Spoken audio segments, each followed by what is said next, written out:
Ketegangan memuncak jelang laga hidup mati. Laga timnas Indonesia melawan Cina bukan sekedar pertandingan biasa. Ini soal harga diri, strategi, dan semangat juang Garuda. Namun, jelang duel panas ini, pernyataan pelatih Cina justru memancing emosi para pecinta sepak bola tanah air. Disitat dari akun Facebook Timnas Update, pelatih Cina menyebut bahwa timnas Indonesia tidak kuat namun menyulitkan. Branko Ivankovic mengajak timnas Indonesia jelang kedua tim bertemu di matchday ke-9 grup C babak ketiga kualifikasi Piala Dunia 2026 zona Asia. Menurut Ivankovic, sepertinya skuad Garuda bukanlah tim kuat. Namun sejak dibantu sejumlah pemain keturunan, pasukan Patrick Kluivert itu kini menjadi lawan yang sulit untuk dihadapi. Kami harus bermain dengan 100% kemampuan. Indonesia bukan tim kuat secara tradisional, tapi dengan skuad naturalisasi mereka menjadi lawan yang sulit dihadapi, kata Branko Ivankovic dilansir dari media Sohu. Dan gak cuma itu, Cina juga tuding Indonesia curang. Cina menuduh AFC sengaja tunjuk wasit yang sering nyakitin tim mereka. Wasit itu adalah Rustam Lutfulin dari Uzbekistan. Media Saudi Cina bilang AFC pakai trik curang karena pilih Rustam buat mimpin laga nanti. Katanya si wasit ini terkenal sering bikin keputusan kontroversial. Bahkan sempat ngerugiin Korea Utara waktu lawan Jepang di Asian Games 2022 gara-gara kasih penalti di akhir laga. Bukan cuma itu, Rustam juga dijuluki Raja Kartu. Bayangin aja, dari 103 pertandingan, dia udah ngeluarin 493 kartu kuning dan 23 kartu merah. Bahkan di 37 laga internasional, dia kasih 8 kartu merah dan 178 kartu kuning. Menurut Negeri Tirai Bambu, pas memimpin laga-laga timnas Indonesia, keputusan Rustam justru sering menguntungkan Garuda. Contohnya waktu kita ngalahin Arab Saudi dan pas menang lawan Filipina yang bikin Indonesia lolos ke babak ketiga. Lucu juga ya, kenapa harus nyalahin Indonesia soal wasit? Wasit Rustam Lutfulin itu bukan orang Indonesia dan jelas-jelas bukan kita yang nunjuk dia buat memimpin pertandingan. Jadi apa urusannya sama kita? Tuduhan kalau Indonesia curang tuh gak masuk akal. Yang nunjuk wasit itu AFC bukan PSSI. Jadi, kalau sekarang media Cina ribut soal wasit dan nuduh Indonesia curang, itu kesannya mereka panik duluan sebelum bola digulirkan. Takut kalah sebelum bertanding, lalu cari alasan buat jaga-jaga. Padahal pertandingan belum mulai, tapi drama udah jalan duluan. Tak hanya itu, pelatih Cina juga menegaskan ogah memakai taktik lama. Kali ini mereka siap menyerang habis-habisan dan tampil lebih agresif. Sebuah pernyataan perang yang harus direspon dengan aksi nyata di lapangan. Mengalahkan timnas Indonesia adalah kunci bagi Cina untuk bertahan di putaran selanjutnya kualifikasi. Hal itu disampaikan Ivankovic saat memimpin pemusatan latihan timnas Cina di Pudong pada Sabtu kemarin. Langkah pertama yang harus dilakukan adalah mengalahkan Indonesia jika timnas Cina ingin masuk ke babak kualifikasi Piala Dunia berikutnya, kata Branko Ivankovic.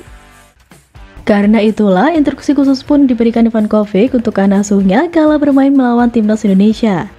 Bukan tampil seperti di saat Cina mampu mengalahkan timnas Indonesia era Sinteyong di Qingdao lalu.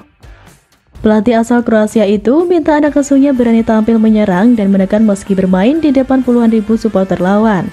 Para pemain bahkan diminta selalu berlari sekuat tenaga dan menerapkan taktik yang telah disusun tanpa kesalahan. Ivankovic sadar benar posisi timnas Cina saat ini, hasil imbang atau bahkan kalah memastikan berakhirnya mereka. Selain itu, nasib Ivankovic sebagai pelatih kepala timnas Cina juga dipertaruhkan di laga ini. Federasi Cina dikabarkan akan memutus kontrak Ivankovic jika tim Dragon kalah dari skuad Garuda. Mungkin juga karena tekanan itu kali ya Ivankovic mencoba membalikkan situasi dengan meremehkan lawan. Klasik biar kelihatan tenang padahal aslinya was-was. Dan seolah tak tinggal diam, pelatih timnas Indonesia Patrick Kluivert langsung ambil langkah serius. Ia mengajak para pemain berdiskusi taktik secara intensif. Kluivert membuka pintu bagi pemain yang ingin memberi masukan terkait sistem di lapangan. Ia juga mengaku akan bertanya kepada setiap personel apakah nyaman dengan formasi yang ingin diterapkannya. Namun itu bukan berarti Kluivert bakal membiarkan JIZ dan kawan-kawan menentukan sendiri. Sosok berusia 48 tahun tersebut menegaskan dialah yang akan mengambil keputusan akhir terkait formasi atau pendekatan timnas Indonesia. Kluivert menyebut 4-3-3 sebagai pola favoritnya, tapi dia tidak akan terpaku pada pola itu, yang identik dengan total football tersebut. Kluivert akan mempertimbangkan berbagai situasi sebelum memilih sistem yang sesuai. Saya suka bermain sepak bola menyerang dan menarik. Saya rasa semua tahu itu, tapi pada saat bersamaan kita harus terorganisir, ujar Kluivert. Kluivert juga menekankan pentingnya bermain menyerang. Ia ingin merepotkan lawan dan tidak mau membiarkan rival berkembang dengan pendekatan tersebut. Sementara itu, seluruh pemain menunjukkan antusiasme luar biasa saat pemusatan latihan di Bali. Sebanyak 23 pemain sudah bergabung. Hal itu diungkapkan oleh manajer Timnas Indonesia, Sumarji. Pria yang juga anggota Komite Eksekutif PSSI ini juga memastikan 11 pemain yang tampil di Liga 1 seluruhnya telah bergabung untuk persiapan TC. Untuk pemain yang merumput di Eropa, Tom Hai, Joy Pelupesi, dan Dean James menjadi 3 pemain terbaru yang sudah tiba di Pulau Dewata. 3 pemain yang merumput di Eropa ini menyusul sejumlah rekannya yang sudah lebih dulu tiba. Sebelumnya, penggawa Swansea City, Nathan Joe-eon, sudah tiba bersama dengan Jordi Amat. Sedangkan pemain-pemain lain seperti Marcelino Ferdinand, Niver Jenner, Ole Romani, dan Saint Patinama sudah lebih dulu sampai di Bali. Praktis, hanya tinggal 9 pemain dari 32 pemain Timnas Indonesia yang dipanggil pelatih Patrick Kluivert belum datang ke Bali. Beberapa nama yang belum bergabung yaitu J.I. Zels dan Kevin Dix yang baru menyelesaikan musim bersama klub masing-masing.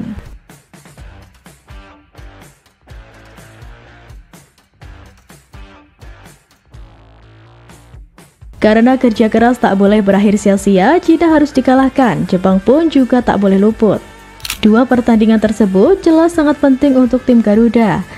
Hal itu juga diakui oleh sang bomber andalan yakni Ole Romani. Pemain berusia 25 tahun itu mengakui bahwa mereka tentu paham dengan tujuan tim. Tim ingin lolos setidaknya ke putaran keempat babak kualifikasi. Tujuan utama tim tetaplah lolos ke Piala Dunia 2026 yang berlangsung di Amerika Serikat, Kanada, dan Meksiko nanti. Oleh sebab itu, Ole dengan percaya diri siap membantu tim meraih 2 kemenangan pada laga mendatang. Laga ini lebih dari sekedar duel di atas rumput hijau. Ini tentang semangat, tentang membuktikan bahwa Indonesia bukan tim remeh. Kini saatnya Garuda terbang tinggi dan buktikan pada dunia kita tidak hanya menyulitkan, kita datang untuk menang. Berkobar di tribun justru muncul suara sumbang dari seberang negeri.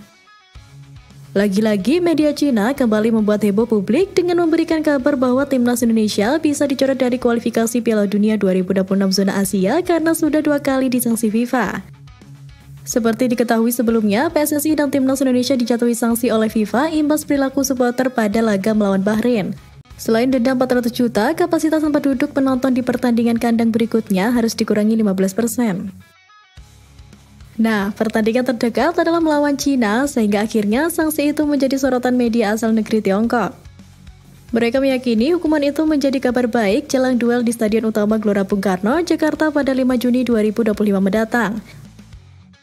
Tak hanya itu, media Cina 163.com juga mengklaim bahwa Timnas Indonesia bisa saja dicoret dari kualifikasi Piala Dunia 2026 zona Asia. Hal itu terjadi jika FIFA menjatuhkan sanksi untuk ketiga kalinya. Sontak, hal ini merupakan kabar baik bagi Timnas Cina. Pasalnya, markas Timnas Indonesia yakni SUGBK dapat menampung 77.000 orang. Dengan menutup 15% kursi akan mengurangi jumlah orang lebih dari 10.000. Namun, setelah mendapat hukuman berat dari FIFA, supporter Indonesia tidak berani bertindak gegabah. Toh, ini sudah kedua kalinya Timnas Indonesia mendapat hukuman berat dari FIFA. Kalau sampai ketiga kalinya, bisa jadi hasil pertandingan akan dibatalkan. Timnas Indonesia sendiri memang sudah 2 kali disanksi FIFA sepanjang kualifikasi Piala Dunia 2026 zona Asia. Pelanggaran pertama terjadi pada September dan Oktober 2024 yang salah satunya juga saat menghadapi Timnas Cina. Kala itu, Timnas Indonesia 2 kali terlambat masuk ke lapangan. Kemudian, sanksi kedua adalah imbas pertandingan melawan Timnas Bahrain. Oleh karenanya, Timnas Indonesia termasuk supporter harus menjaga sikap saat laga kontra Timnas Cina mendatang. Dan ironisnya, sebelum menyudutkan, Cina justru sempat menunjukkan sikap yang jauh dari sportivitas. Cina juga sempat bikin ulah lambang Garuda diturunkan paksa tanpa respek. Insiden itu terjadi saat Timnas Indonesia bertamu ke Qingdao Stadium pada lanjutan putaran ketiga kualifikasi Piala Dunia 2026 tahun lalu. Hal tersebut dilakukan setelah supporter tuan rumah terus berteriak dan meminta agar lambang burung Garuda yang dibentangkan di tembok tribun stadion diturunkan. Tidak bisa berbuat banyak karena kalah jumlah, para supporter Timnas Indonesia pun dengan berat hati menurunkan lambang burung Garuda yang mereka pasang. Sayangnya lagi, Marcelino Ferdinand dan rekan-rekan gagal membuka publik tuan rumah di laga tersebut. Timnas Indonesia begitu kerepotan menghadapi gempuran Cina hingga dipaksa menyerah dengan skor akhir 2-1. Pada 5 Juni nanti, gantian Timnas Indonesia yang akan menjamu Cina di Stadion Utama Gelora Bung Karno. Semoga kali ini yang diturunkan bukan lagi bendera, tapi hujan gol ke gawang lawan. Para supporter tanah air pun mengklaim siap balas dendam atas perlakuan supporter Cina di Qingdao Stadium Oktober lalu. Dan gak cuma itu, media Cina juga memberikan prediksi mengejutkan. Salah satu media Cina, Sohu, memprediksi Zhang Yuning dan rekan-rekannya akan lebih mudah menang atas Indonesia ketimbang Bahrain. Tapi dari rasa sakit itu, lahirlah semangat balas dendam dengan cara yang elegan. Bukan dengan amarah, tapi dengan kreativitas. Supporter Garuda siapkan koreografi mewah. Komunitas supporter Timnas Indonesia, La Grande Indonesia akan menyiapkan tifo lebih meriah pada laga kontra Cina. Divisi media La Grande Indonesia Ilham Sukrai mengatakan tifo yang dipamerkan nanti akan lebih meriah daripada saat laga melawan Bahrain pada Maret lalu. Namun kata Ilham Sukrai, La Grande Indonesia masih merahasiakan tifo spesial yang akan dipamerkan pada laga Timnas Indonesia versus Cina nanti. Kebayang sih gimana? Pasti ada unsur kejutan. Di sisi lain, Ilham memberi sedikit bocoran bahwa tifo melawan Cina akan mempertahankan konsep yang mereka bawa seperti saat melawan Bahrain, termasuk penggunaan bendera. Tifo dengan latar Kartins piramid yang menjadi puncak tertinggi Gunung Jayawijaya itu melambangkan bahwa Timnas Indonesia ingin menggapai puncak tertinggi. Lalu terdapat detail di sayap Garuda yang menampilkan corak dari batik khas dari Sabang hingga Merauke. Maknanya, perjalanan Garuda mendapatkan dukungan dari masyarakat Indonesia.